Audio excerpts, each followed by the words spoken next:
সম্মানিত সুপ্রিয় দর্শক শ্রোতা দেশ ও প্রবাস থেকে যারা আমাদের সাথে সংযুক্ত আছেন, আমাদের ভিডিও দেখতেছেন অথবা শুনতেছেন, সবাইকে জানাই আন্তরিক প্রীতি ও শুভেচ্ছা।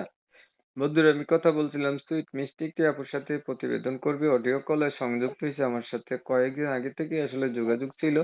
বাট উনি কেন আসলো প্রতিবেদনে বিস্তারিত ভিডিও জুড়ে থাকছে, আপনারা অবশ্যই ভিডিওটা কন্টিনিউ করবেন। আসসালামু আলাইকুম। ওয়ালাইকুম আসসালাম। আসসালামু আলাইকুম। ওয়ালাইকুম ভালো আছেন? আসসালাম। এই তো আলহামদুলিল্লাহ, আমি ভালো আছি। আপনি কেমন আছেন? ভালো আছেন? হ্যাঁ, ইনশাল্লাহ ভালো আছে।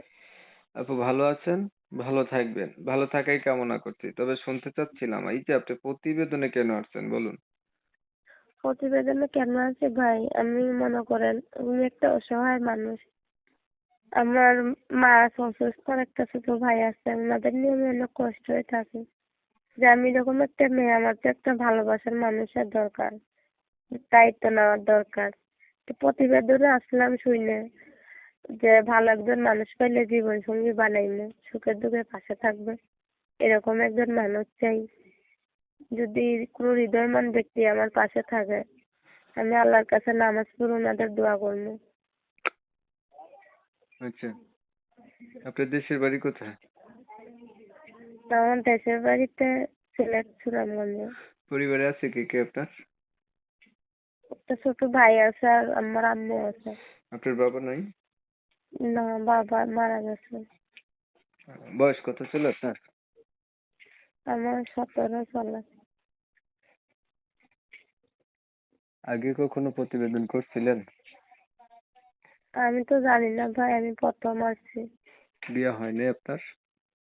জি না। কি করেন আপনি? আমি কি করি, বা মাসের বাড়িতে কাজ করি, মানুষের বাসায়। মানুষের বাসায় কাজ করেন? হ্যাঁ। লেখাপড়া কিছু জানেন না? না ভাই, লেখাপড়া বাবা ছোটবেলায় মারা গেছে। আম্মু অসুস্থ, লেখাপড়া করতে পারছি না। মাদ্রাসায় পড়ছি ছোটবেলায়, নামাজটা পড়তে পারি, নিজের নামটা লিখতে পারি। একটু লেখাপড়া থাকলে ভালো হতো আর কি। আচ্ছা, আপনার বিষয়টা আমি একটু ক্লিয়ার করে দিচ্ছি দর্শকদের জন্য। প্রিয় দর্শক শ্রোতা, শুনছিলেন আমি কথা বলছিলাম, আপনি হচ্ছে প্রতিবেদন আসছে, ভালো একটা মনের মতো মানুষ চাচ্ছে। পরিবার সম্পর্কে জানতে গিয়ে জানলাম ওনার হচ্ছে বাবা নেই, মাকে নিয়ে থাকে। 17 বছর বয়স হয়েছে। লেখাপড়া তেমন একটা নাই, নিজের নাম কোনো রকম জানে আর কি, নামাজ কালাম পড়তে পারে এতটুকুই। তো উনি চাচ্ছে একটা মানুষ যে উনার সুখে দুঃখে পাশে থাকে, উনার কিন্তু বিয়ে হয় নাই। মনের সাথে মন যদি মিল খায় তাহলে উনি হচ্ছে বিয়ে শাদী করবে। আমি কি ঠিক বলেছি? হ্যাঁ। আচ্ছা, এখন আপনার নামটা কি? আমার নাম খাদিজা। খাদিজা। ধরুন আপনি একটা মনের মানুষ পাইলেন, মানুষটার বয়স হচ্ছে একটু বেশি হইলো, দেখতে কালো হলো, আগে বিয়ে করছে এমন হইলো, তখন আপনি কি করবেন?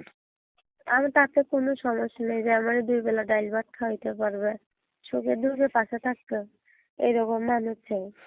আচ্ছা, উনার হচ্ছে বয়স বেশি হলে সমস্যা নেই, উনার দুই পাশে থাকতে পারবে সুখে দুঃখে এমন মানুষ হলেই চলবে। তো আসলে দেখতে হ্যাঁ। দেখতে আমি হচ্ছে ভিডিওটা তো শেষ পর্যন্ত চলে আসছি, আপনি কি আর কিছু বলবেন? জি না। ঠিক আছে, আপনি ভালো থাকবেন। দর্শক শ্রোতা, ওনার কথা তুলে ধরছি, ভালো লাগলে ওনার সাথে যোগাযোগ করবেন, নাম্বারও ভিডিওতে দিয়ে রাখছি।